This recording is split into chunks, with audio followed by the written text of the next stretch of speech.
The hype is real. The Disaster Artist is great. Literally opening the review with, it is great.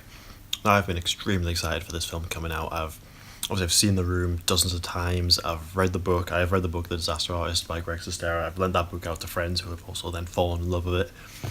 I managed to get tickets to a pre-screening of the film 2 days before release, which it was packed out and people were loving it. You could tell fans of The Room because they were waiting. They were laughing as soon as they realised what was coming, so they were laughing before the jokes were even coming or before the next scene was being filmed, and it was just a good time.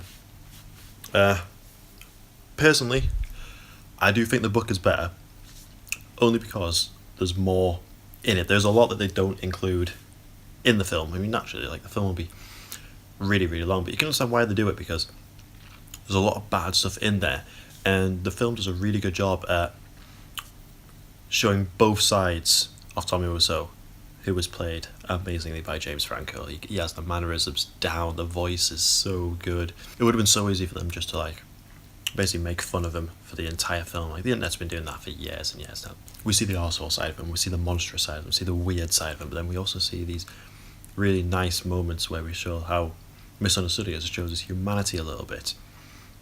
That makes this a very, very well-rounded film. All the other cast were great, but I feel they're all going to be overshadowed by James Franco's Tommy Wiseau, and Dave Franco did really good as well. It's nice to finally see them work on a film together. If you haven't seen The Room, or if you've only seen clips of The Room, and you will still enjoy it, I would recommend at least watch The Room first beforehand to truly get an appreciation of it. You don't necessarily have to have read The Disaster Artist, but after you watch it, go and check the book out, because it is a really good read.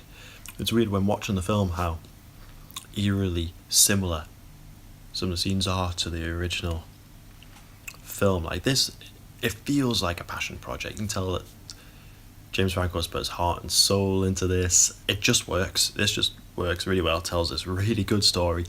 Naturally, they change a few points. Some things happen in the film and I was like, oh, that was described very differently in the book, but actually you got to change things for film.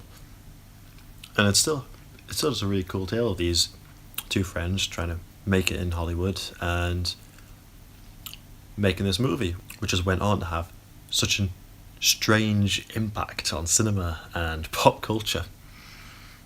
I've had this conversation with people before where, obviously, everyone knows it's the best bad movie, that's what it's referred to, but the whole point of film is to entertain. So this film is so entertaining because it's so bad. Does that actually make it one of the best films ever made? Because it's that entertaining. It's not the film that he intended to make, or did he?